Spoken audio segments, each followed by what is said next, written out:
Okay. Good evening. At this time, I'd like to call the meeting of the City Council Housing Authority and Successor Agency, the redevelopment agency, to order, and to turn this time over to the city attorney for a report on the closed session.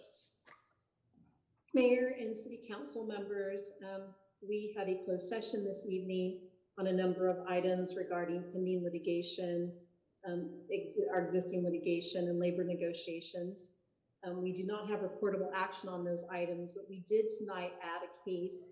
This is the case recently filed by the ACLU against the city of Pomona. That item was added as an urgent item. It was added by unanimous vote of the city council with all city council members present. We had a discussion with the council, and we also do not have reportable action on that item. Anything else, Councilor? No? Nope. Yeah, thank you. That's it. If you'd later on like me to make a statement with respect to the item that we added, I'd be happy to do that either under council reports or at any point in the meeting. Thank you, Councilor. Appreciate it. Thank you so much.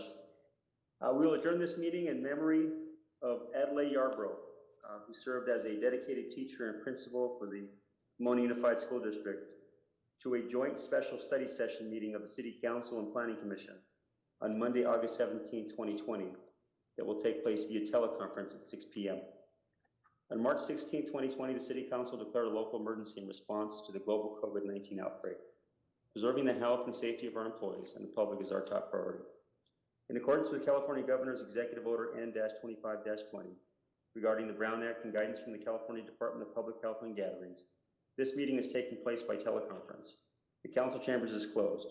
The public is accessing the meeting via the Pomona Internet streaming channel on the city's website.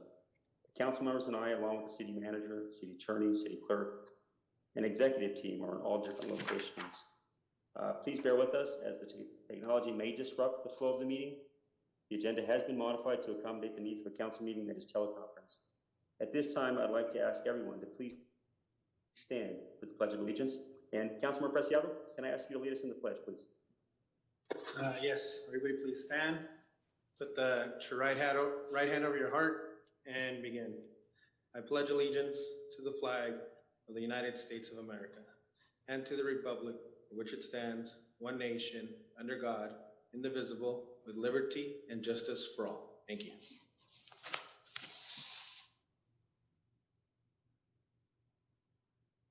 Thank you, Councilmember Preciado. City Clerk, next item, roll call. Councilmember Gonzalez. Councilmember Preciado. Here. Councilmember Garcia. Here. Councilmember Ontiveros Cole. Here. Councilmember Lustro. Here. Councilmember Torres. And Mayor Sandoval. Here.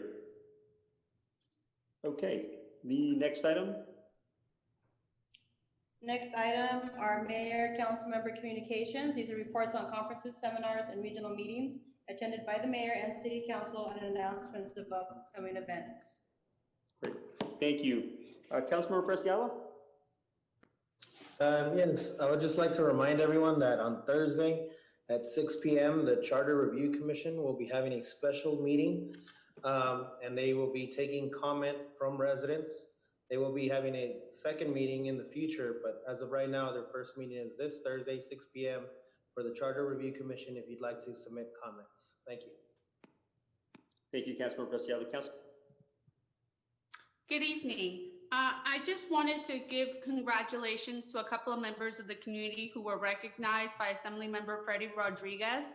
Nonprofit of the Year, God's Pantry. Thank you, God's Pantry, for everything you're doing for our community at this time. Veteran of the Year, Stephanie Boatman. Stephanie Boatman was recognized by the city of Pomona as involved with the American Legion. Congratulations, go Marines.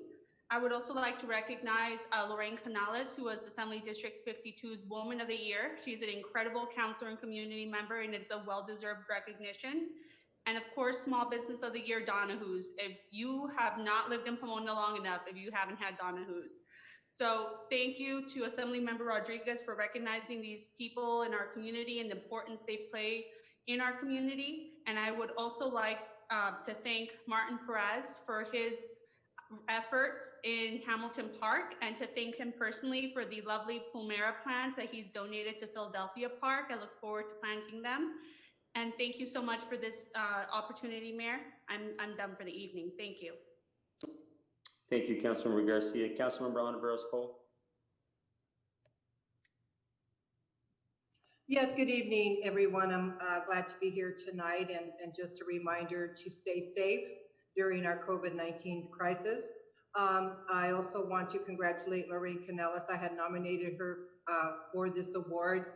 A fantastic woman, someone that is always there to help our community and go and beyond the call of duty. I also want to, regretfully, very saddened to hear of the 9 Marines that were killed in this tank that sank into the ocean. So I think we need to remember all of these young men who served their country, and to realize that, they were in training, but they were still serving their country. And I really am sorry and saddened to hear about this. So with that, I hope everybody's having a great evening. Thank you, Councilmember Ontiveros Cole. Councilmember Lestro. Thank you, Mr. Mayor. Good evening, everybody. It's good to see everybody, even if it's on a computer screen, and just hope everybody is doing well, that your families are doing well, and that everybody in the community is doing what they can to stay healthy. We've got to continue down this road and be strong. Thank you. Councilmember Torres. Yes, thank you. Sorry for the delay. Just want to thank residents for tuning into the city council meeting.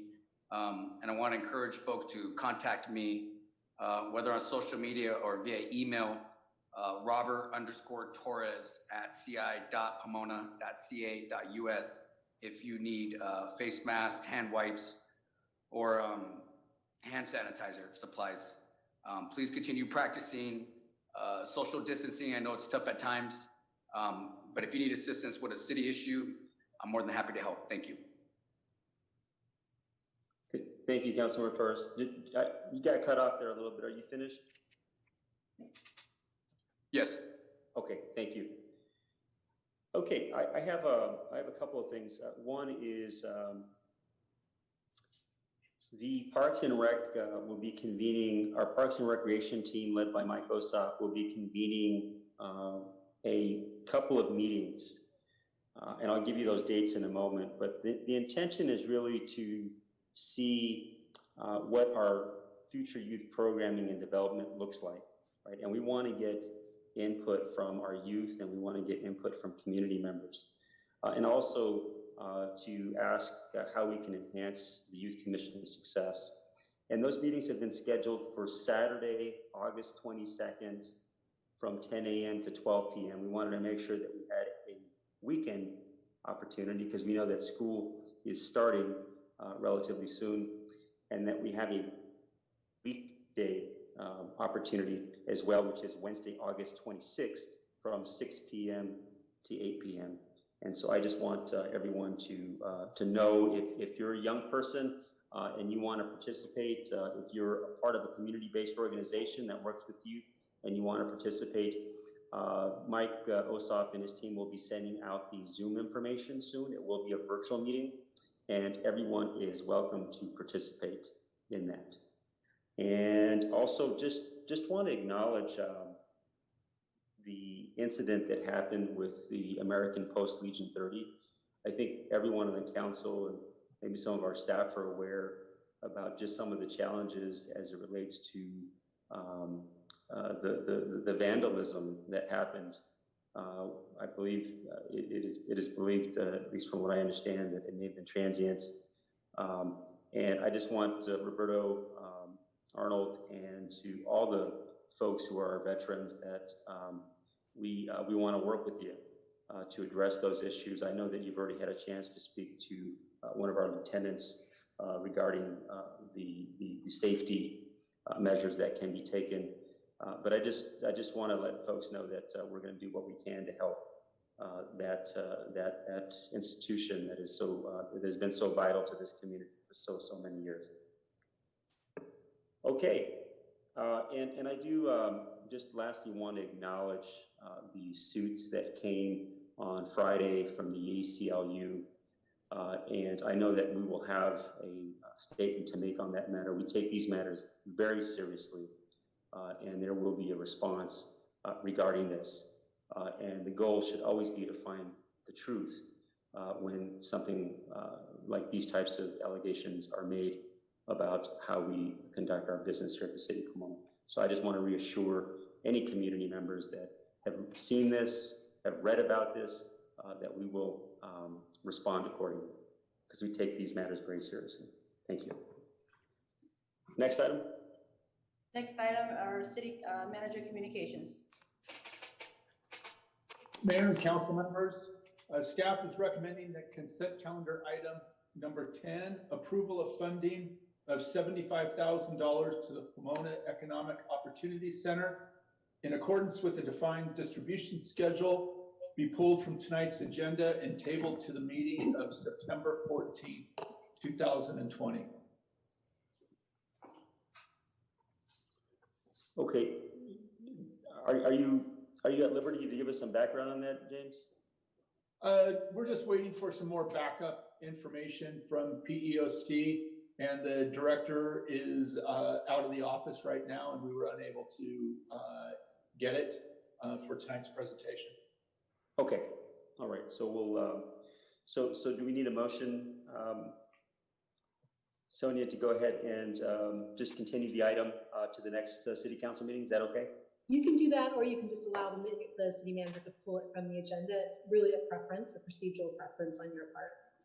Okay, let's go ahead and, because I know in the past if we've had an item. How about when consent calendar comes up, I can motion to continue that. We can approve the consent calendar, but we'll continue that item and we'll get the council to weigh in. Okay. All righty. Any other comments, James? None at this time, sir. Thank you. All right.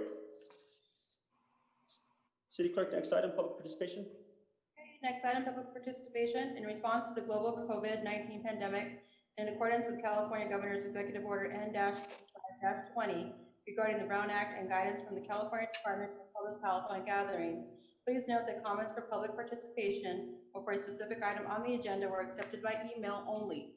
Comments will be read into the record by the city clerk. The deadline to submit the comments was 6 p.m. today. All comments must be limited to 200 words. And I'm going to have Development Services Director Anita Gutierrez. She will be assisting in reading the comment into the record. Our first public comment is from Crystal Haig. The City of Pomona has approved construction of 200 square foot 3-story home in the backyard at 27 Los Coyotes, Pomona. The city has unlawfully misinterpreted state laws regarding accessory dwelling units, ADU, to allow the property owner to build this giant structure. Our property values and quiet way of life are at stake. Your constituents at 24 and 26 Rancho Laguna expect the City of Pomona to mitigate the damage caused by this project through the following. 1, an immediate stop work order for the project at 27 Los Coyotes. 2, limit any ADU structure to a total of 1,200 square foot floor space, including any crawl space, attic or basement. This is the state law. Any attic, crawl space, or basement that has windows, doors, and is large enough to walk in should be treated as living space and included in total square footage.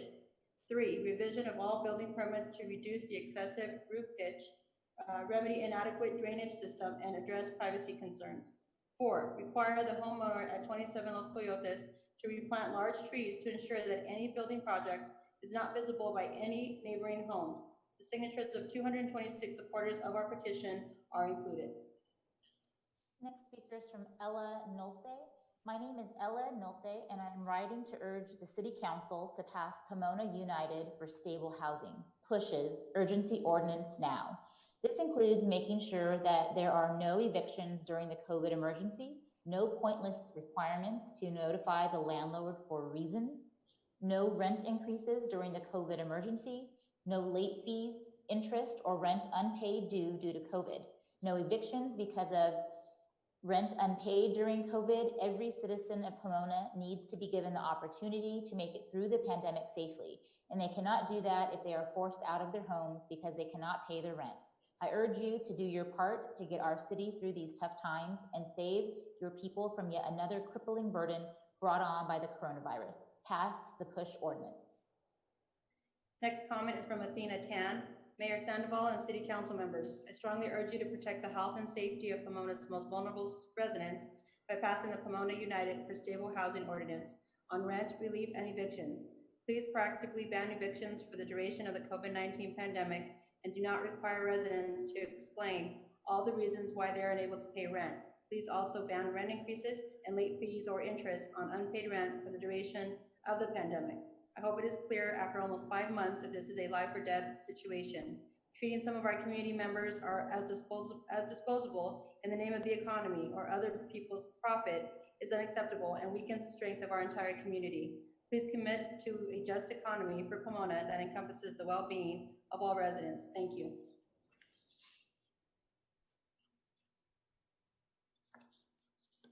Excuse me. Next speaker is Dawes Center for the Arts, award-winning Hamilton Park Clean on August 1, Saturday, time 9 to 11 a.m. The Pomona community, families and friends, youth and old strongly came together to show District 1 their summer love by raking, weeding, brooming, and collecting loads and loads of debris from not only the park, but also District 2 Hamilton Boulevard. Streets, easements, gutters, also cleared storm drains at Santa Fe Railroad tracks from Mission to Holt. Public citizens stopped to thank us all with Gatorade waters, honking their horns and waving. Neighbors like Mrs. Vega created an out-of-sight horchata. The paleta man offered free paletas for all courtesy of sponsors. Jesse Cisse thanked us from his porch.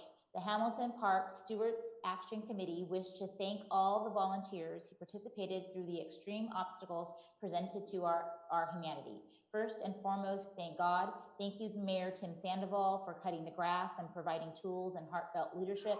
Thank you, Council members Victor Preciado and family. Thank you, Nora Garcia and volunteers. Thank you, God's Pantry and volunteers. Thank you, Day One and volunteers.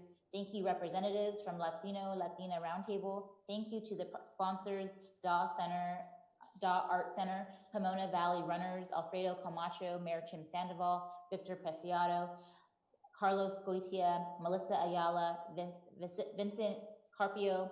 All volunteers were highly motivated and courteous with the spirit of the community first. Next speaker is Lynn Marcinek. I'm writing to urge you to pass PUSH's urgency ordinance now. Unless you act, evictions will start now in the worst health crisis of our lifetime. There should be no evictions, no rent increases, no late fees, and no evictions ever due to unpaid rent during this COVID crisis. Further, there should be no pointless reasons to notify the landlord during this COVID crisis. As a resident of Pomona, I am distressed that we have one of the highest rates of COVID in Los Angeles County. Evictions during this time will only exacerbate the problem and put everyone at risk. From Marian Wan, I am writing to urge you to pass the PUSH's urgency ordinance now. Let there be no evictions during the COVID pandemic, no rent increase, no late fees or interest on unpaid rent, no requirements to notify landlords of reasons, and no evictions ever because of an unpaid rent during COVID. My father has been working 7 days of the week and my mom 5 days of the week to keep our family afloat. We live in a 2-bedroom apartment. Before, I'd utilize the Pomona Library, Mi Cafecito in downtown Pomona, and my university library to study, while my siblings were involved in after-school activities, so we didn't spend too much time at home. However, since March, we have been forced to stay home and make the best of our small, cramped apartment. Rent has always been a stressor for my family because of the past rent increases, but now that stress is amplified even more because of COVID. My parents risk their lives every time they go to work. If either of them become exposed to COVID, it would most certainly displace us. Pomona is our home. Protect us from evictions and rent increases during COVID. Next speaker is comment is from Sylvester G. My name is Sylvester. I live in North Pomona, and I think City Council should pass PUSH's urgency ordinance. There should not be evictions for unpaid rent or at all, frankly, during the COVID emergency. If we aren't making money, we shouldn't have to pay rent. I shouldn't be required to provide my landlord with the reason why I can't pay rent during the COVID emergency. I should think the reason is clear as an expletive word was used and fell. There shouldn't be rent increases during the COVID emergency. The prospect of such a thing is monstrous. There also shouldn't be late fees or interest placed on unpaid rent. This is heinous and stupid. If I can't pay rent now, what makes you think I can't pay double that later? The choice between losing my home and exposing myself to a potentially life-threatening virus isn't a choice. It's a hostage situation. Pass Bush's urgency ordinance, dummies. From Derek Engdahl, Mr. Mayor and City Council members. My name is Derek Engdahl, and I am chairing the city's Charter Review Commission. This Thursday at 6 p.m., the commission will be hosting a virtual study session with the main purpose of listening to community input on the charter. There will be a brief overview of what it means, that we are a city charter, and a presentation detailing how the commission is reviewing our charter specifically. The remainder of the time will be given to hearing concerns, questions, and ideas that the community has related to the charter. In September, there will be another such meeting focusing on the idea of a police commission. Other study sessions might also be scheduled after we hear from the community on Thursday. Information about the meeting can be found on the front page of the city's website. Thank you. Next comment is from Khalila Hamid. I'm emailing to pressure the Pomona City Council to pass the push urgency ordinance. We demand that there be no evictions during the COVID-19 emergency. We demand no rent increase during the COVID-19 emergency. We demand no late fees or interest on unpaid rent because of COVID-19. From David Ortega, I am a lifelong citizen of Pomona, a former educator at Pomona Unified, and I come to you to ask to pass Push's urgency ordinance. If you know Pomona, you know the identity of our city revolves around working class, immigrant, and people of color individuals. A failure to pass this ordinance would cause countless evictions that would leave thousands homeless and put them at risk of death. Failure to pass this ordinance would leave blood on all of your hands. People have enough to worry about and should not have to pay rent, worry about late fees or rent increases, have to provide proof of financial crisis, and should not fear being evicted. You have a chance to show the people of Pomona that you care for our most vulnerable citizens and not just about the landlords that fund your campaigns and you eagerly try and please. We will not forget your actions during these times. Next comment from Analara Portillo. To the City of Pomona City Council, stop all evictions. From Michelle Lopez, this is a request to adopt a more effective COVID-19 urgency ordinance to protect tenant families in your districts, your neighborhoods, and your city of Pomona. If you claim to represent your constituents and have the best interest of your fellow community members in mind, not just the ones that personally or financially support you, then I urge you to enact the push ordinance that protects those community members that are most vulnerable and at risk of displacement and economic catastrophe. In the urgency ordinance proposed by the PUSH Coalition, the following protections have the tenant family's needs in consideration. No evictions during the COVID emergency, no requirement to notify the landlord of reasons, no rent increases during the COVID emergency, no late fees or interest on rent unpaid due to COVID, no evictions ever because of rent unpaid due to COVID. Again, I urge you to pass the PUSH urgency ordinance and protect the families and residents you were elected to represent. Next comment from Yesenia Miranda. I would like to thank you so much for the action that was taken and the urgency of adopting the Los Angeles County moratorium on evictions.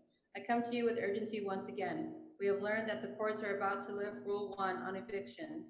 For those that do not know what Rule 1 is, the rule prohibits a court from issuing a summons after a landlord files an eviction case unless necessary to protect public health and safety. The court will now begin to issue a summons even during this emergency period. When this rule is lifted, this is going to be catastrophic for our vulnerable residents that have not had the means to pay their rents. This will only add to our homeless population and illegal evictions will start to happen. Therefore, it is paramount that you adopt the proposed ordinance from PUSH, Pomona United for Stable Housing. This ordinance is now our tenants' only hope of stability and homeless prevention. I urge you with the highest respect to consider calling an emergency meeting to adopt the tenant protection ordinance. Our residents' health, safety, and well-being is at stake if you do not take action. From Edner Blanco, hello, my name is Edner, and I urge Pomona City Council to pass the ordinance that will protect tenants from late fees, rent increases, requiring notifying landlords with reasons, and evictions due to unpaid rent. We're all facing varying degrees of duress during this pandemic, and displacing and causing further stress on Pomona residents is not only unfair, but cruel. Please pass PUSH's urgency ordinance. Next comment is from John Nolte. Last week, Pomona United for Stable Housing, also known as PUSH, delivered a proposed urgency ordinance to the mayor and council members to protect Pomona's tenants from evictions that will soon begin this month when the courts reopen the eviction process. PUSH's ordinance is based on an ordinance that the Oakland City Council passed back in March. PUSH's urgency ordinance stops evictions unless there is an imminent threat to health and safety, regardless of what the courts do, until the end of the COVID emergency. It eliminates the notice requirement, which is nothing but a trap for tenants who do not know about it. It prevents late fees and rent increases during the emergency. It ensures that no one will be evicted in the future for non-payment of rent that was due during the emergency. Tenants will still be obligated to repay that rent, but landlords will not be able to threaten them with eviction if they struggle to do so. Unfortunately, the LA County ordinance that the council approved leaves tenants vulnerable to eviction, homelessness, and increased risk of COVID infection. To stay safe and in their homes, tenants need homes to stay in. Please adopt PUSH's urgency or ordinance immediately. From Lucia Nagler, many Pomona residents are facing unemployment, financial insecurity, death, and illness. Also at this time, Pomona students are preparing to start the new school year following a completely new routine. We need to halt all evictions and rent increases during the COVID emergency. No late fees or interest on rent unpaid because of COVID. There should not be any pointless requirements to notify the landlords of reasons why rent cannot be paid at this time. The City Council needs to pass PUSH's urgency ordinance now for the sake of all of our safety during this global pandemic and economic emergency. Thank you for your consideration. Next,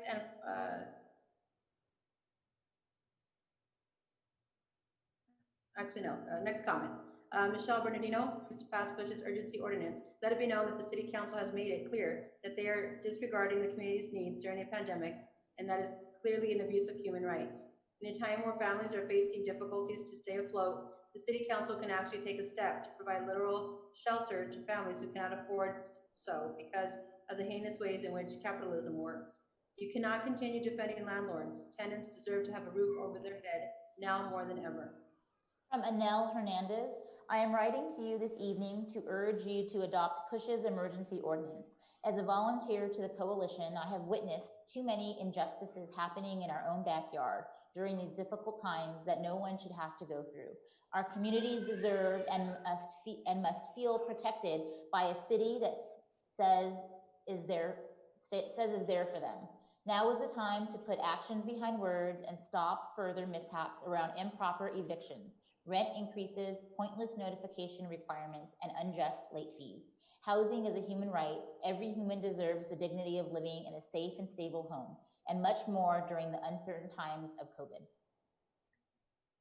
And Mayor, that was the final comment this evening. Thank you,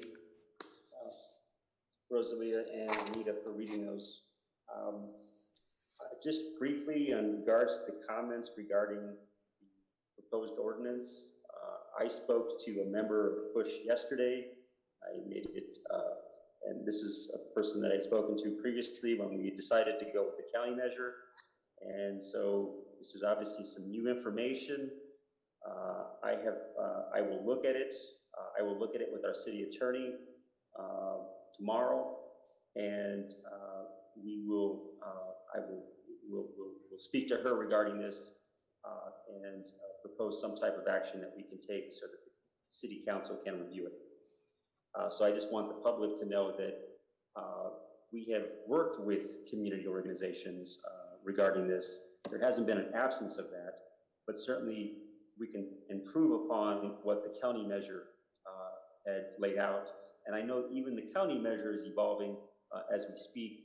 I believe the supervisors are going to take a vote tomorrow regarding this. So I just want the public to know that we are willing to work with community-based organizations. And in fact, we worked with folks to get us to not continue our moratorium as it was previously written, but to work on the basis of the county because it was stronger. Obviously, there's new information, And we will work to better understand that information so that we can protect our tenants. Our goal is to protect our renters and to make sure that during this most difficult time that they feel supported, they feel that they have the protections that they need. And I just want to continuously point out that we are continuing to look very carefully at the dollars that we are receiving to help our renters during this difficult time. And I will make sure that our team provides an update on where we're at with our funding to make sure that even folks who have to pay back money because perhaps they can't pay now, is how do we make sure we get dollars into their and they don't have to wait the 12 months or they don't have to wait 6 months, that we as a city, through dollars that we're receiving federally, that we can actually put dollars into the hands of these families so that there's absolutely no chance that they will be evicted. So I just wanted to state that as we move on to the next item. Mayor? City Clerk? Yes, Councilmember Garcia? I would also like to, and I excuse me for my lapse of memory, but I would also like to point out that the city of Pomona on Thursday evening is hosting a virtual town hall regarding landlord and tenant rights, with a focus on tenant rights. And I believe it's the Housing Rights Center will be present, as well as a representative of the city of Pomona and a landlord to give their view of that. So there is a town hall this Thursday virtually, and please look on city social media for that announcement. I apologize, Mayor. Thank you. No need to apologize. Thank you for reminding us, Councilmember Garcia. Okay, City Clerk Rosalia, if you'll please take us to the next item. Absolutely. Next, consent calendar. All matters under the consent calendar may be enacted by a single motion without separate discussion. If discussion or a separate vote on any item is desired by a council member, that item may be removed from the consent calendar and considered separately. All consent items pulled for discussion will be limited to 5 minutes. If they are not enacted upon within 5 minutes, the mayor will move that consent item to the end of the agenda after consideration of the public hearings. Any motion relating to an ordinance or a resolution shall also waive the reading of the ordinance or resolution and include its introduction or adoption as appropriate. And Mayor, we do have speakers for items number 3, 10, and 14. Okay, so let's go ahead and pull 3. 10, we can certainly take the comments, but the idea is to continue the item. So I want to be respectful of the speaker. And then 14, Councilmember Lestro did ask to pull that. So let's go ahead and start with approving the rest of the consent calendar items. Can I get a motion from the council minus 3, 10, and 14? So moved. Can I get a second? Second. Okay, all righty, let's go ahead and do a roll call. City Clerk? Roll call. Preciado. Yes. Garcia. Yes.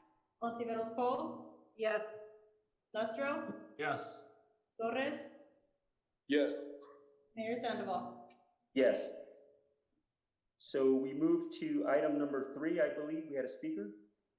Yes. So item number 3, approve a procurement with Digital Networks Group D&G for downtown Pomona Transit Station surveillance in the amount not to exceed $187,600. And first speaker for this item is Lorena Parker.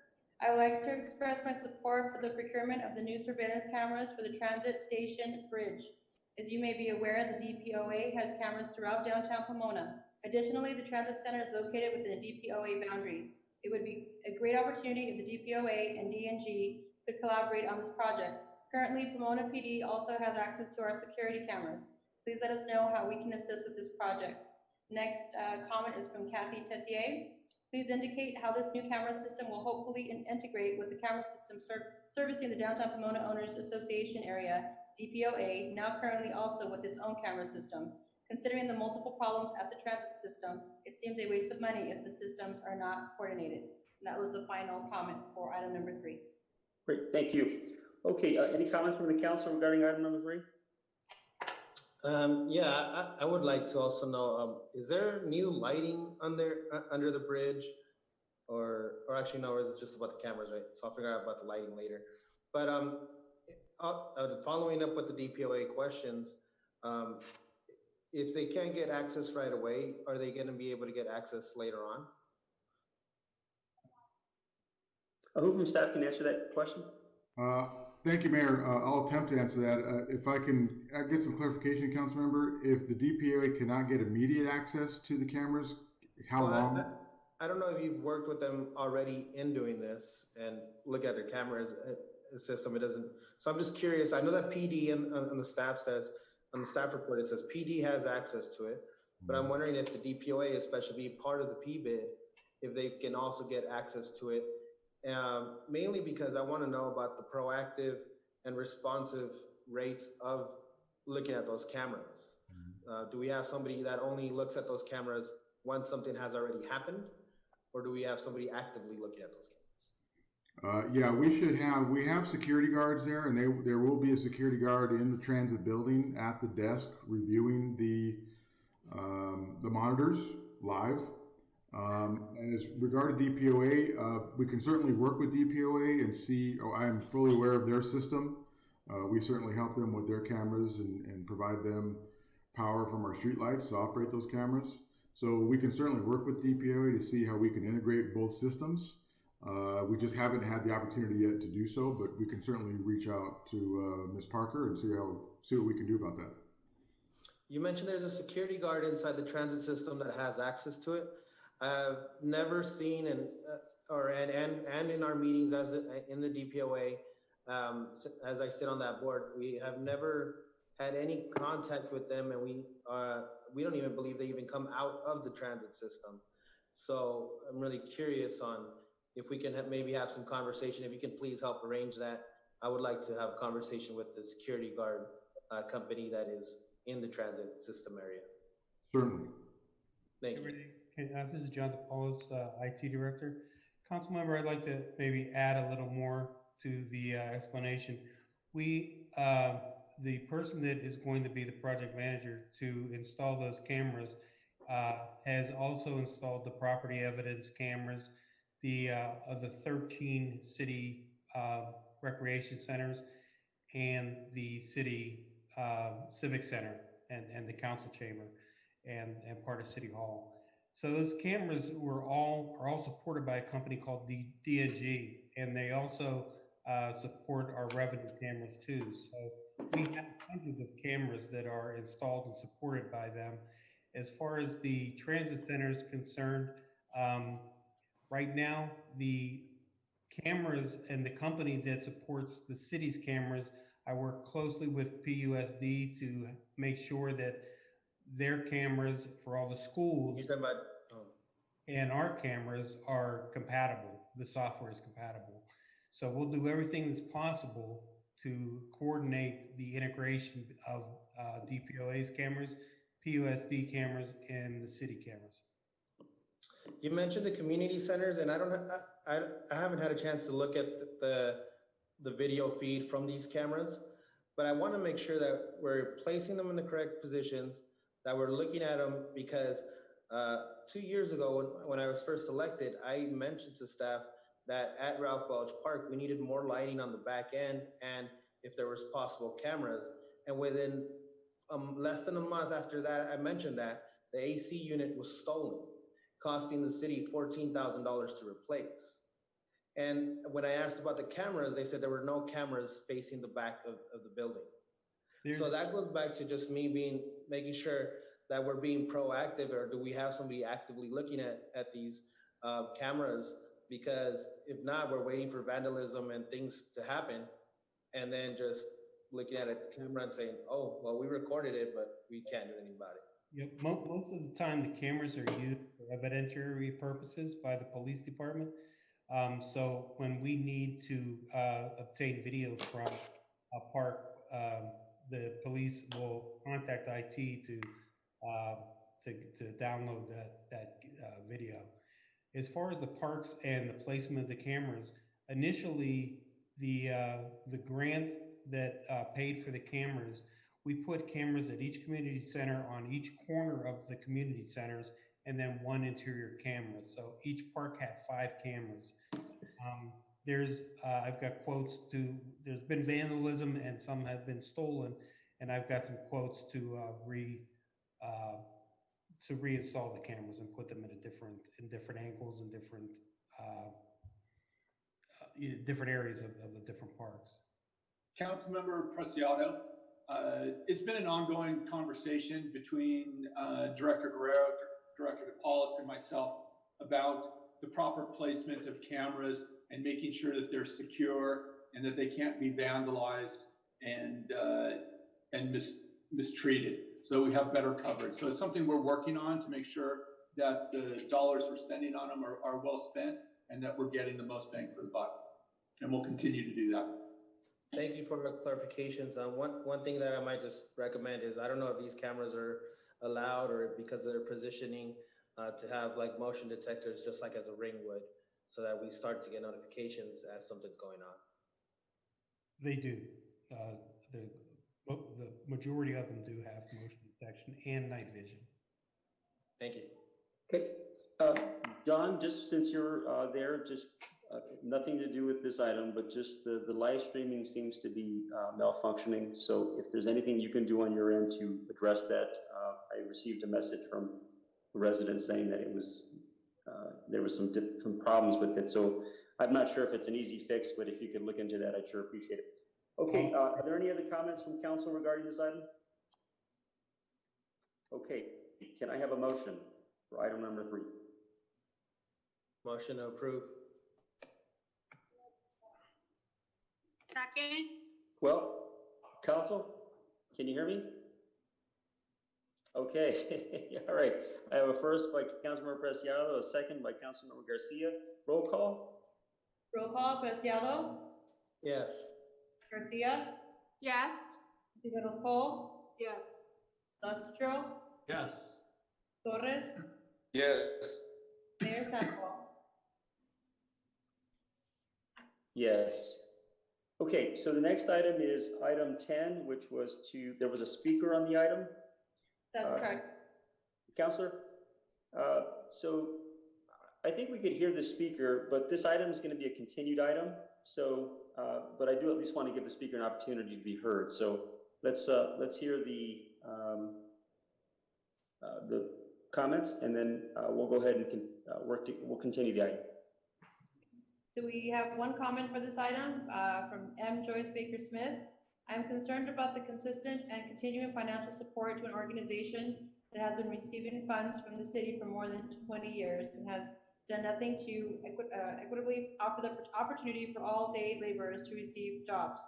The Pomona Economic Opportunity Center was supposedly established as a day labor center to eliminate massive gatherings of day laborers in the vicinity of the contractor's warehouse on Mission in District 5, from impeding traffic, from restricting access to local businesses, and from creating blight traditionally left by large groups. The intent was for it to become self-sufficient. Self-sufficiency has not happened. It has now gained a spot in the budget. I object to POEC's receiving funds, as I object to the Pomona Chamber of Commerce and the Cámara de Comercio Hispana del Villa de Pomona, who is requesting $10,000 under the donation and finding a public benefit request agenda category. The PEOC does not offer opportunity of employment for all-day laborers. PEOC exists only for the hiring opportunities of undocumented workers. PEOC should not receive city funds. That's the only comment? That's correct, Mayor. Okay, so we've been asked to continue this item. So I'm going to go ahead and move that we continue the item. Can I get a second? Second? Okay, Councilmember Garcia, seconded the item. Can we do a roll call? Preciado, Yes. Garcia, Yes. Tiveros Cole, Yes. Lustro, Yes. Torres, Yeah. Mayor Sandoval. Yes. And we are pulling item 14. That's the next item. Item number 14 is a resolution to add the Pomona Regulated Cannabis Act of 2018 measure to the general municipal election of November 3rd, 2020. We do have a couple of speakers on this item. Okay, let's go ahead and hear the speakers. Okay. First speaker is Andrew Smith Dear Mayor and City Council, this email is to receive clarification which puts the Pomona Regulated Cannabis Act of 2018 measure on the November 3rd, 2020 ballot. In reviewing information on the agenda and its attachments, the measure being presented to the voters is a separate way of regulating cannabis in Pomona. Is it just me or is the city What clerk happens to the breaking up current there? applications under this council's breaking cannabis up. ordinance? Will this ballot measure limit or increase cannabis? I'm still here. Do you want me to start over, Mayor? Yeah, if you can, I heard part of what you said. Okay. So if you could just give it another try, Rosalia, appreciate it. No problem. All right, and stop me if you cannot hear me. Okay, dear Mayor and City Council, this email is to receive clarification on Resolution 2020-101, which puts the Pomona Regulate Cannabis Act of 2018 measure on the November 3rd, 2020 ballot. In reviewing information on the agenda and its attachments, this measure being presented to the voters is a separate way of regulating cannabis in Pomona. What happens to the current applications under this council's cannabis ordinance? Will this ballot measure limit or increase cannabis business in Pomona? Does this ballot measure override the Pomona City Ordinance?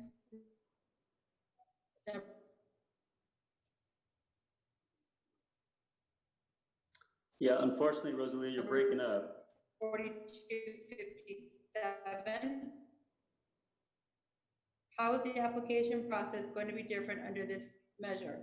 Is this measure being put on the ballot specific? Rosalia? You know what? Yeah, we kind of Okay. did, we didn't catch all of it. If I could maybe have. What's that? Anita, if you can. Yeah, do you want me to take Yes. over and so you can work on the, yeah.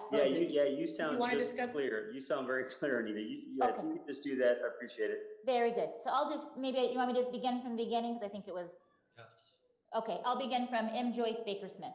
Dear Mayor and Council, this email is to receive clarification on Resolution 2020-101, which puts the Pomona Regulate Cannabis Act of 2018 measure on the November 3rd, 2020 ballot. In reviewing information on the agenda and its attachments, this measure being presented to the voters is a separate way of regulating cannabis in Pomona. What happens to the current applications under this council's cannabis ordinance? Will this ballot measure limit or increase cannabis business in Pomona? Does this ballot measure override the Pomona City Ordinance 4257? Is the application process going to be different under this measure?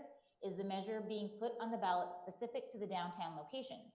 Why is resolution number 2020-83, section 2, a utility tax increase of 0.75% included in the attachments for this measure under item 14, rather than showing the tax measure section 2 as a separate item on the agenda and a separate measure to be voted on in the November 3, 2020 election? Thank you in advance for addressing my questions at this city council meeting. From Mel Chavez. Good evening, Mayor and council members. I am writing to you this evening to express my concern regarding this agenda item. Our staff has held numerous sessions to hear the community's input regarding this topic, only to see there is a push to amend the Pomona Cannabis Zoning Code. This amendment will be adding parcels to our downtown, which have already been excluded by our staff, and will reduce the amount of feet to our sensitive use sites, which mainly are sites used by children. With that being said, I ask that you deny this resolution and put our children first. Thank you for your time and efforts in making our city a better place for its residents. From Lorena Parker. At this time, I would like to request additional information on this item. Where would these be permitted? How many? Who is going to monitor them? What public process was taken to come up with this? Have the property owners in the downtown Pomona district been notified? I respectfully request that all questions be addressed before any action is taken on this item. From Kathy Tessier. The city has done an effective job seeking public input, holding meetings, seeking cannabis investors, interviews, etc. Now this pending petition for the November 2020 ballot before the voters wastes all of the time and effort to include the city's residents in the approval process as to individual sites. Based on the parcel numbers, the downtown is the only sites for sales, and there is no limit. The downtown has long sought to be a mixed-use area containing multiple businesses, schools, entertainment, sales, etc. I don't believe the city residents want to see downtown become pot city. The current city plan and procedures it follows has been quite effective, and through its requirements are protecting the interests of the city residents and workers. However, the city should have foreseen that this petition from November 2018 would resurface. And as the city has not completed its process, it must rebut this petition by filing one of its own. Let the voters decide if they want a haphazard plan skewed to just a few cannabis operators linked by the political climate of 2018, or a well thought out plan currently in place and almost completed and ready to go. That concludes the comments for that item. Thank you, Anita. Thank you, Rosalia. Thank you, Anita. Appreciate that. There were quite a few questions that were raised, and I know that the council wants to weigh in on this. I think, Anita, would you be the one that's best positioned to answer some of these questions, and maybe also Sonia as well? I think between Sonia and myself, yes. Okay. All right, well, let's go ahead. I know the council has questions. I know I do as well. So let's start with Councilmember Preciado and work our way down. I think it would be good for staff to first tell us how this item came about. So that's your question. So let's go ahead and Anita and Sonia, can you answer that question? To defer to Anita by way of background. I'll handle any legal issues, but I think Anita has more of the history. We might need some help from some of the other members who've been here a little bit longer on that one. So, and from the city clerk, as I understand it, it came forward in 2018. It came to council. They, as an initiative, they asked for additional information, so it didn't make the ballot at that time, and it would carry over into the November 2020 ballot, is what I understand. So what happens is, on the legal side of it, is as you all know how an initiative gets submitted, residents can actually do a notice of intent to circulate a law. Once that is fully circulated and submitted, and then once signatures are verified, one of the things that a city can do is ask for a report. My understanding is that in this case, the city council did ask for such a report. And based on the timing of that report, it made this item ineligible for the particular election, which I think the petitioners originally were seeking to have the matter heard. Based on that report, this had to be pushed over to the next municipal election. So that's my understanding of how it procedurally got here and why it's been delayed for you. This is not something that I like in any way.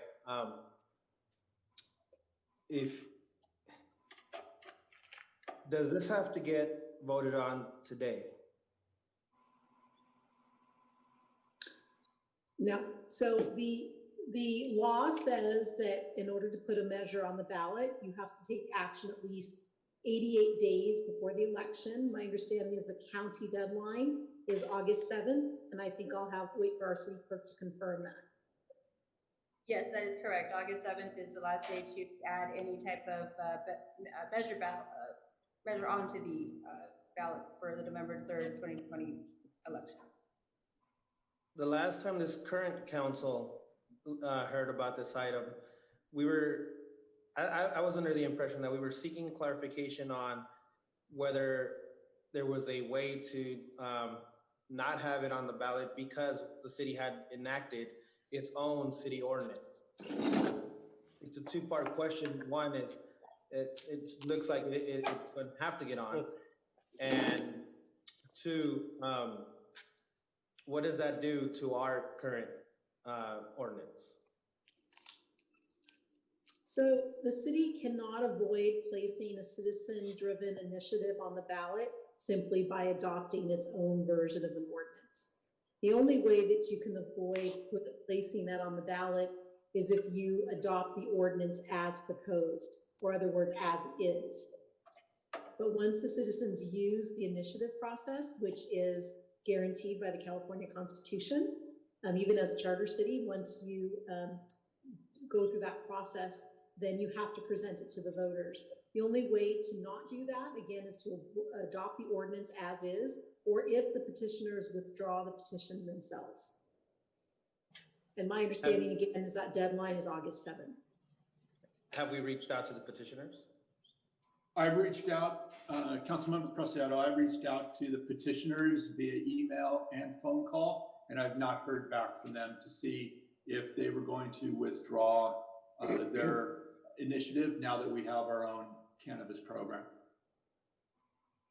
Being that we have what I believe a much better ordinance that has going through a process that we have been working on and have been putting city staff time in to, if I remember correctly, there was an alternative where we could then put in our ordinance onto the ballot. Is that correct? There is, I mean, the one alternative or one possibility for the city is to take the ordinance that you have drafted, that you've adopted, and that you are currently implementing, and you could place that ordinance on the ballot as what's called a competing measure. And if your ordinance gets more votes than the other, then your ordinance is guaranteed to be in place. If you were to take no action and the citizen initiative were placed on the ballot and it were to pass, it would supersede the action that the city council took. So if you can help clarify with that, one could get voted, both could pass or both could get denied. But if they were to both pass, the one with the more yes votes would be the one that supersedes? Correct. Now, also, in my opinion, because the city already has this ordinance on the ballot, if you were to give it to the voters more as like an affirmation, and if for some reason the voters were to turn it down, the voters turning down an ordinance does not say that the city council can't adopt it, because those are two different ways to make law. The council can make law and the voters can make law. Okay, as of now, those are all my questions. Thank you very much for clarifying to me and to those watching. Thank you. Councilmember Garcia. Thank you, Mayor. I'm very concerned. I'm very concerned because we had 9 council meetings in 2018 discussing cannabis. We had 11 council meetings in 2019 discussing cannabis. We've had 3 council meetings in 2020 discussing cannabis and numerous community meetings. Currently, we have virtual community meetings underway for the applicants that have gone through our process. We had 4 community meetings throughout our community centers in the summer of 2019. And this public-led initiative from 2018 just seems to be undermining the public process. I'm very concerned that if this ordinance passes, it could, if this ballot measure passes, then it would continue the inequitable burdening of neighborhoods like District 3, where the city council has already agreed there will be no manufacturing, no volatile manufacturing, no retail. City attorney, am I correct in my assumption that this ballot measure would supersede any of those zoning overlays we've currently established? Okay, so only to the extent that this ordinance, I mean, I'd have to look at them side by side, but there's a possibility that they coexist. There's a possibility that they coexist, that there could be some approvals under your current council adopted ordinance, and there could be some rules under the citizen initiative. Now, what you're really talking about when we talk about overlay and whatnot are zoning regulations, right? So there's the regulatory process, like how are we going to permit cannabis operations, and then where can the cannabis operations actually operate? So we would really have to put them side by side.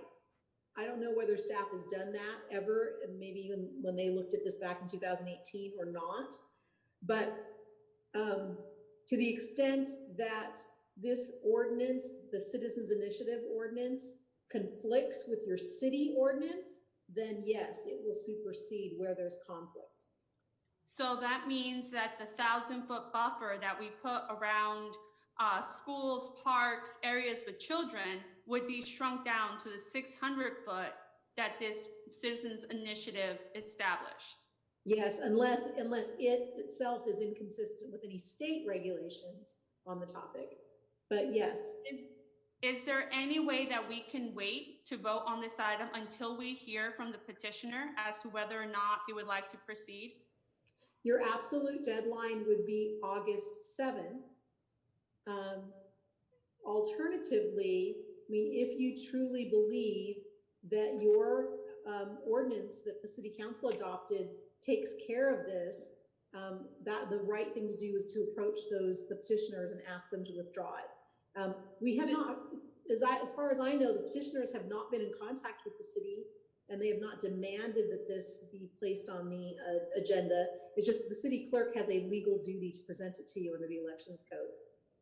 I understand that. I guess the city manager has reached out to them. They have not responded as of yet. I'm asking you if we can legally wait for a response before we take action. I think you can legally wait before you take action, but I would encourage you to take action, some type of action, before August 7th. So thank you. If I may interject, also, if it was the prerogative of the proponents to go ahead and remove this initiative from the ballot, they too have until Friday, August 7th to do that. So August 7th is the magic date. You could just continue this item. You can adjourn this item if you wanted to this evening without taking action on it. You could adjourn it to a specific date and time, obviously before August 7th. If we hear back from the petitioners that they want to withdraw it, then you could, that's a possibility, or you could simply take action on it this evening. And what happens if we don't hear from the petitioner at all? My advice to you would be to follow the elections code and to place the item on the ballot. Thank you. So, well, I'll go ahead and hold up. I do want to address some of the issues that Councilmember Garcia has raised regarding when we do this, and also the petitioner. But I'll go ahead and call Councilmember Ontiveros Cole to speak.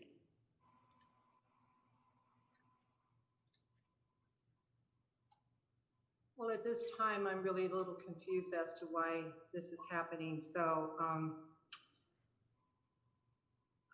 we wasted so much time and energy for our staff and lots of money involved and lots of meetings. And this is not what I wanted to hear, actually. So I'll keep my comment at that. Councilmember Lestro? Well, I too will keep it short, but I share the frustration and anger of my colleagues.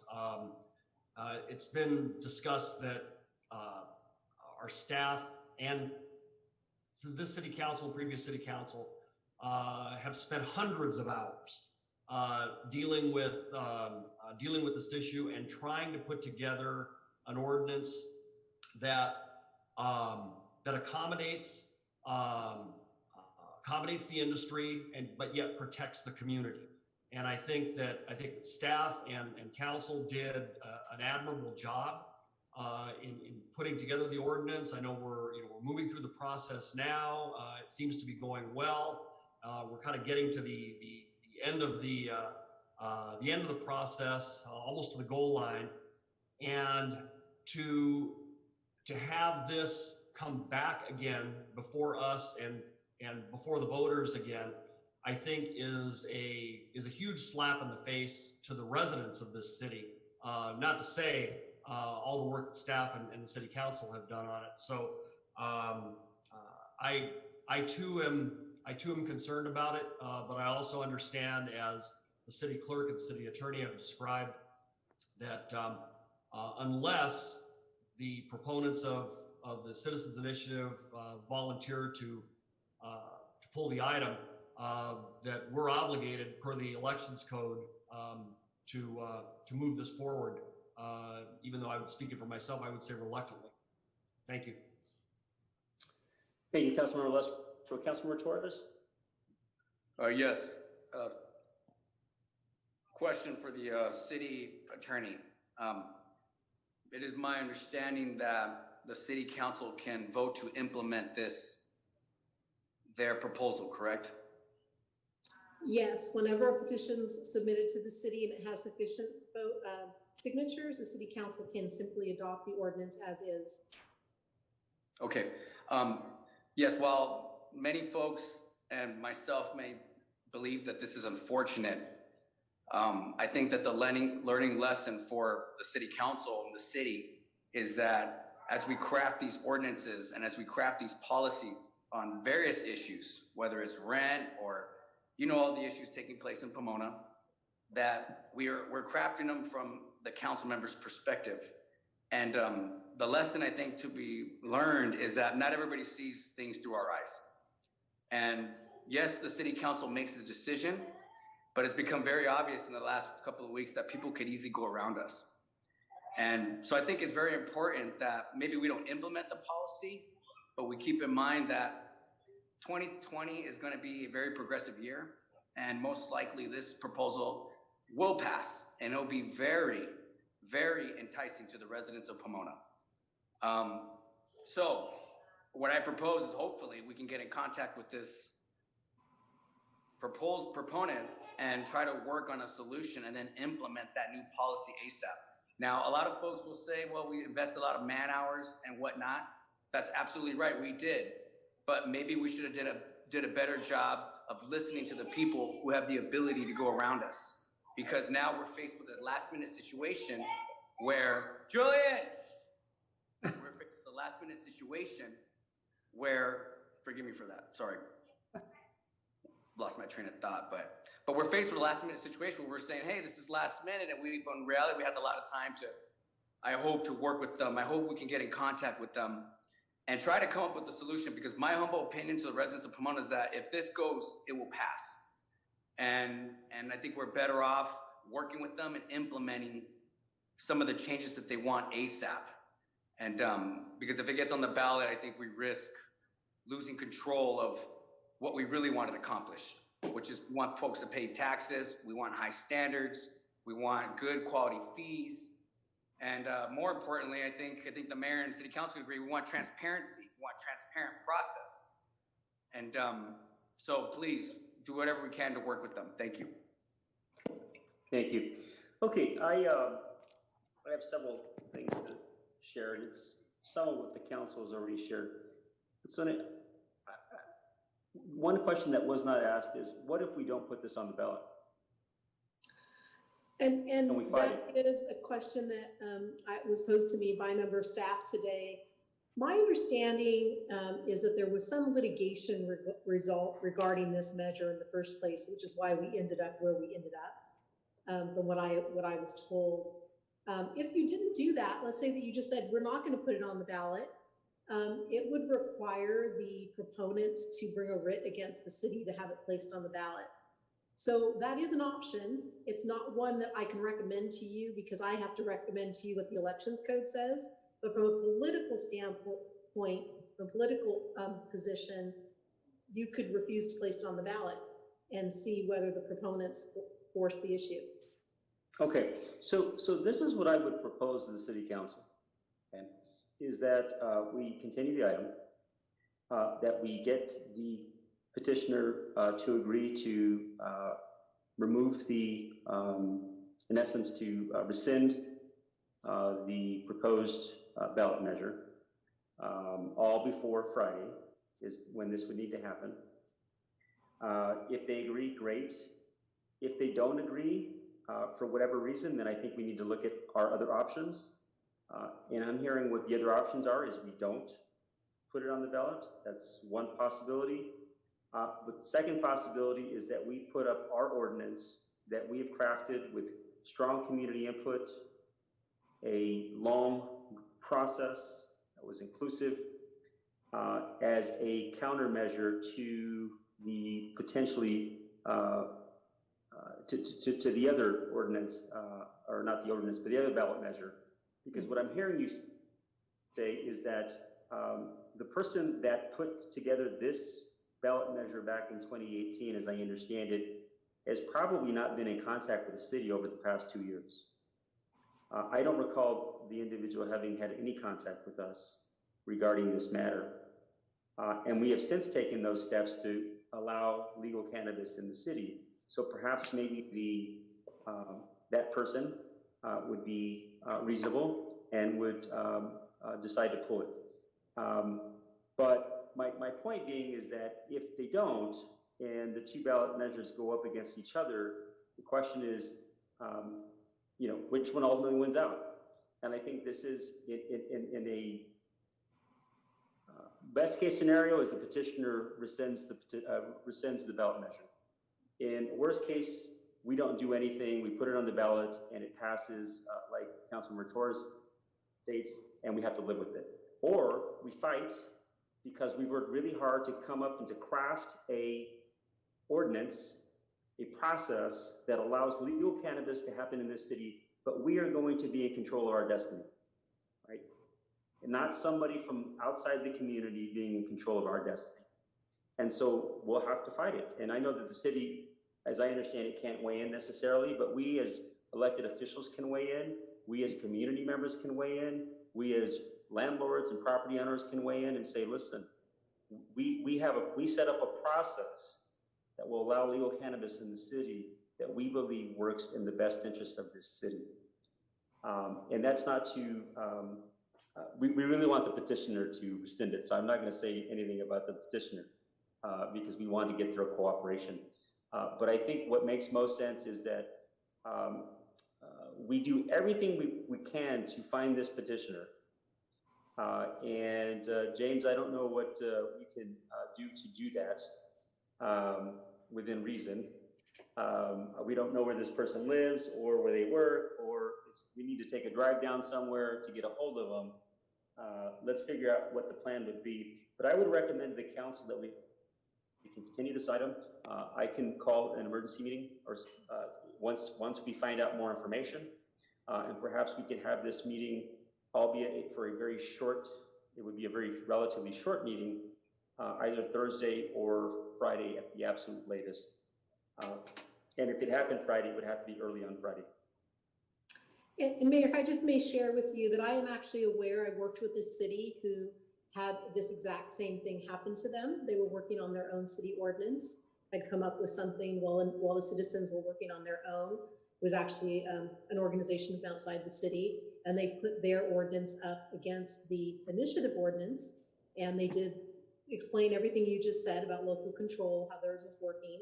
We also added a provision in the ordinance that would reserve the power to the city council to amend it, and it worked out very well. Because one of the dangers of placing an ordinance on the agenda, a danger, I don't mean to say it in that way, but one of the things you have to be careful of is that once the citizens adopt an ordinance, only the citizens can amend an ordinance. And sometimes that really ties our hands when you have issues like cannabis where the state law is evolving. So if the city council decided to place its ordinance up on the ballot, we would want to put that reservation clause in. So it would allow you to continue to make changes as necessary. Right. So for example, we allocated a certain number of retail businesses, micro businesses, manufacturing. And what I'm hearing you say is that, well, it would codify, should it pass with more votes than the petitioner's ballot measure, it doesn't prohibit us from adding additional retail in the future or additional micro business because of its success. It's worked out. There's broader community support. Great. Okay, that would be good. So if the council is okay, I would recommend that we continue the item, that we do everything we possibly can to get a hold of the petitioner. And I'll stay in communication with James and with Sonia, and a meeting will be called as late as Friday morning, Friday late morning, and as early as Thursday. If not, we may not even need to call a meeting if the petitioner elects to pull their ballot measure. Is that something that the council would be amenable to? Mayor, can I ask one more question? Sure, go ahead. Maybe this has no bearing because of the time frame, but what happens if the petitioner is no longer a resident of the city of Pomona? I don't, What was the petitioner a resident of Pomona? Maybe that's for legal, the answer. Well, Mayor, I can answer that question. Yeah, two of the proponents were, or from my understanding, are residents of the city. One is a resident in Claremont. So there's three. So Claremont is meddling again in Pomona business. This is awesome. Well, it's not the city of Claremont, it's an individual who lives in Claremont. Thank you. I stand corrected. So what happened? So even if you're not a resident of the city, you can bring forward something like this to a city that you have no ties in or roots in. Is that allowed? And so it has no effect. Is that correct, City Attorney? That is correct, because it actually is your registered voters, however, that have to sign the petition. So it's your voters that had to be convinced that it was a law that they would want to propose to the entire city. Thank you. I appreciate that answer. Thank you. So when you say your voters, are you referring to the two Pomona residents, not the Yes, Claremont so residents? that's right, because anybody can come in and circulate a petition and they can gather signatures, but the signatures that are gathered have to be your registered voters. Within your So if we got the two Pomona residents to agree to pull back the ballot measure, would it matter what the person from Claremont thought? Ideally, we would want all three of them to do it. Okay, okay. Okay, and James, did you reach out to all three? No, I only reached out to, I believe, the Claremont resident, because that's all the city has on file contact information for. Okay, and if we can't track that individual, do we have information on the two Pomona residents? I'll check with staff to see if maybe we have their contact information in utility billing. Okay, all righty. Okay, any other additional comments from the council, Councilmember Preciado? Yeah, I just wanted to, I'm okay with going towards a special meeting, but I just want to also make sure that we have the countermeasure in there in place, just in case we decide to go with that route. Because I'm assuming that would be the last day that we would be able to, if we so choose to put in our ordinance into a measure. I'm assuming that's the last day that we would be able to put that on, correct? That would be my recommendation, Councilmember Preciado. Okay, thank you. And continue the item is that we would have all our ducks in order for various scenarios. Then I'm in agreement. All right. Okay, I'm going to move to continue the item. Can I get a second? Second. Okay, Councilman Preciado. City Clerk Rosalie, will you please do roll call? Roll call, Preciado. Yes. Garcia. Yes. Ontiveros Cole. Yes. Astro. Yes. Torres. Yes. Mayor Sandoval. Yes. Thank you. All right, so we may have an additional meeting this week regarding this matter. And I just want to also bring to the council's attention that the information that came in regarding the county eviction moratorium and the Oakland example, that may come before us as well, but I do need to circle back with our city attorney and our city manager regarding that matter. Okay, the next item is the discussion calendar, item 15. Item 15 is the funding of public benefits to the community at large, recommended expenditures, and recap of expended funds. Okay, any comments or questions from the council? If not, can I get a motion? Move to approve? In a second.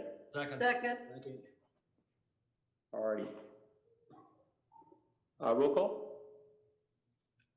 Preciado. Yes. Garcia. Yes. Ontiveros Cole. Yes. Castro, Yes. Torres, Yes.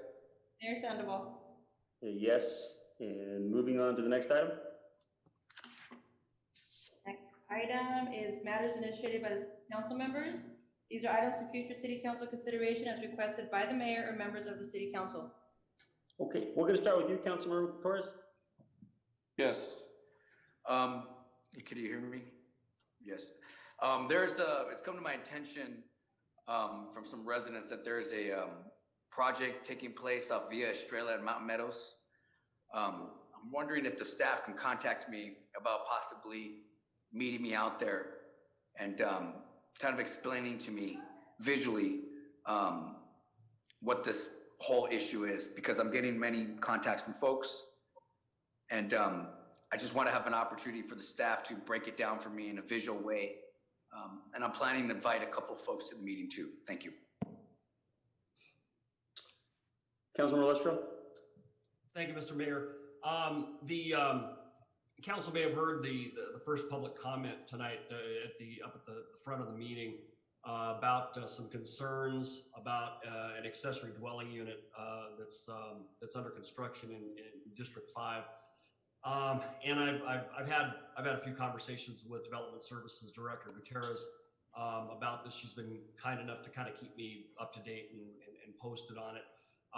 And I know that staff is currently working on this, but I would just like to respectfully request that at staff's earliest convenience, that a code amendment is brought back for consideration to City Council to try to address the issues and the impacts that this particular second unit has created for the immediate neighborhood.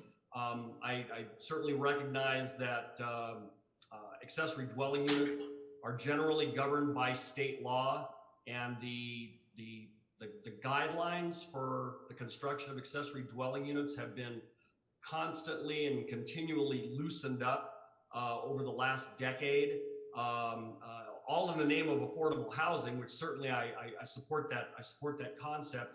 But I think that a lot of the issues in state law were implemented without consideration for potential impacts on single family neighborhoods. So I know that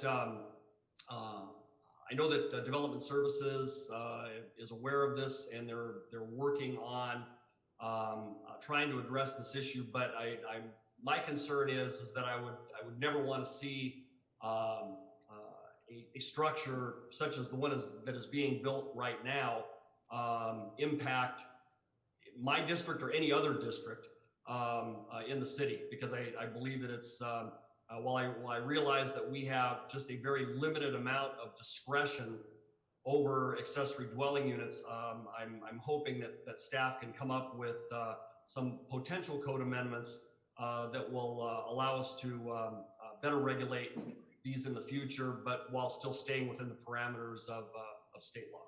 Thank you. Thank you, Councilmember Lestro. Councilmember Andres Cole. Yes, thank you, Mayor. Again, I'm getting phone calls and emails regarding the restaurants that are being up in the front of people's homes, one on North San Antonio, the other one on San Bernardino Road. They're not following COVID-19. Health department is not enforced. They call the police, and the police say that it's code compliance, and it is a health department issue. We know that the health department is not open on Friday, Saturday, and Sunday. What are these constituents? They're reaching out to me. What are we going to do about this? People are crossing the street, jaywalking to get to these places to buy some food. And very, very concerned that somebody will have a fatality running across the street. Also, people are bringing supplies over. So it's a full-fledged restaurant in a driveway. And one even has neon lights. So it is something that is really visible from the street. And Mark Wuba, if you could possibly notify health department in regards to this situation. If you need the address, I can give it to you. I won't give it here. But I just want to, stress that, this is not stopping at all. And it is getting to the point where they're illegally parking as well. So let's see what we can do about that. Thank you.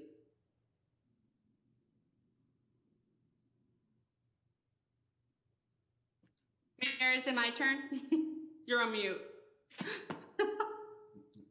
I wish it would automatically, when I spoke, it would know to unmute itself. You don't want to do that. You don't want to do that. Think of all the danger that could happen if you did that, Mayor. Perhaps that's actually a wise comment there, Councilman Garcia. It's bound to happen every once in a while. I really have no direction for staff today. There's a lot of little projects I'm in talk with city manager about.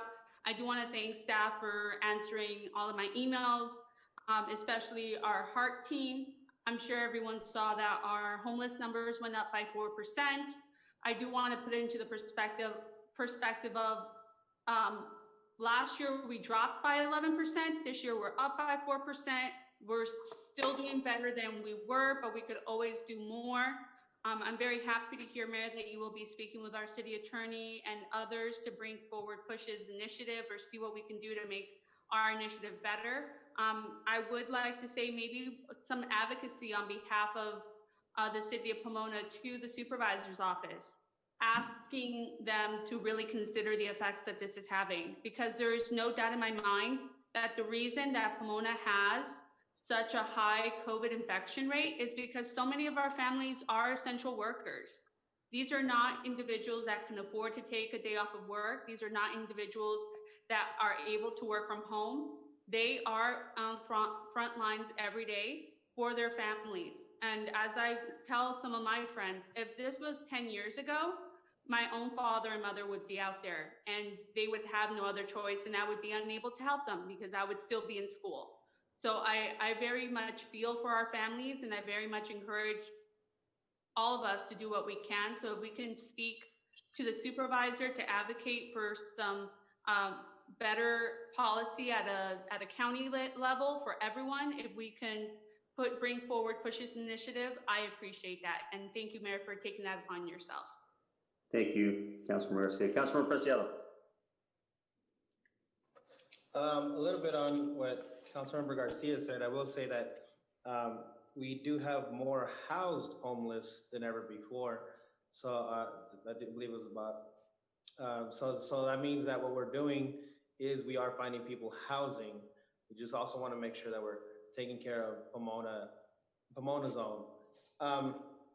If I can get an opportunity, Anita, to, the Mission Diner location, and also Mark Gluba, if something we can do. The gates are constantly open. The debris that was there left after the fire. When can we expect a cleanup? I know that there was an issue there. We just need some movement on it, please. A small one is, I know that, I believe it was about a year ago now, we've had certain discussions throughout this year, for the last couple of months, and I haven't heard much about it anymore, so I was just curious on where it was, the rental inspection ordinance. If I can get an update on that, please. And then lastly, I know that we're doing our best to have Activate Pomona, speaking with Anita today, we have over 50 applications and we're doing our best to go through them. And thank you very much for that. The businesses have been doing everything they can in an organized way. But I also want to see how we can tie that and maybe have a conversation with the DPOA and some city staff members to speak on how does that overlap with special events, or what can the Activate Pomona ordinance do on its own, especially on events such as the Art Walk, where people are trying to legally and find the best way to safely have an event, because the Art Walk was never really just the event that happens at the market. And so by not having any street closures now, people are still going to go and walk downtown Pomona with But now that the street's open, everybody's gonna be forced and crammed into the sidewalks. So now we're actually causing an issue by not helping out. I believe there was about 25 permitted safe use booths that were getting ready. And those some of those people, that's how they make a living wage. So if we can have that sometime this week, if not, if it won't affect this art walk, I understand. But if we can start looking for a solution on how to make that happen. Thank you. Thank you, Councilmember Preciado. I have a few things, but before I do that, I realized that I was to ask James to share a statement earlier.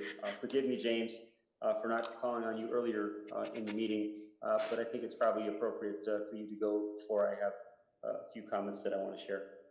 Okay, thank you, Mayor. I just want to make a statement regarding the lawsuit that Gente Organizada and the ACLU filed against the city and the police chief. The city is aware that the ACLU has filed a lawsuit alleging that the police department is not complying with AB 392, legislation enacted last year regarding law enforcement's use of deadly force.